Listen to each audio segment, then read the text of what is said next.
મગફળી સહિતના ખેડૂતો માટે રાહતના સમાચાર. અંતે સરકારે ટેકાના ભાવે મગફળી ખરીદવાની નવી તારીખ જાહેર કરી છે. કમોસમી વરસાદની અણધારી આફતના લીધે રાજ્યના અનેક ખેડૂતોના ઊભા પાકને નુકસાન થયું, જેથી ટેકાના ભાવે મગફળી ખરીદી શરૂ થઈ ન હતી. હવે રાજ્યના ખેડૂતોએ પકવેલ મગફળી, સોયાબીન, મગ અને અડદની ટેકાના ભાવે ખરીદી કરાશે. આ ખરીદી 9મી નવેમ્બરથી શરૂ કરવામાં આવશે. ગુજરાતમાં 9.32 લાખથી વધુની ખેડૂતોએ મગફળીના વેચાણ માટે રજીસ્ટ્રેશન કરાવ્યું છે.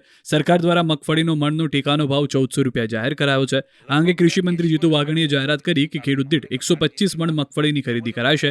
જરૂર જણાશે તો વધુ કેન્દ્રો ખોલાશે. ટેકાના ભાવમાં પ્રતિ ક્વિન્ટલ 480 રૂપિયાનો વધારો કરાયો. બીજી તરફ પાક નુકસાનીનું સહાય પેકેજ ટૂંક સમયમાં જ જાહેર કરવાની પણ વાઘાણીએ ખાતરી આપી. રાજ્યમાં 42 લાખ હેક્ટરથી વધુ વિસ્તારમાં પાક નુકસાન થયું હોવાનો દાવો કર્યો.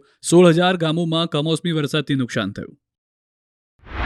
લગભગ 42 લાખ હેક્ટરથી પણ વધારેમાં 16,000 ગામથી પણ વધારે ગામોમાં પ્રાથમિક અંદાજ મુજબ નુકસાન એ ખૂબ મોટા પ્રમાણમાં થયું છે અને એનો અહેવાલ પણ રાજ્ય સરકારનો છે.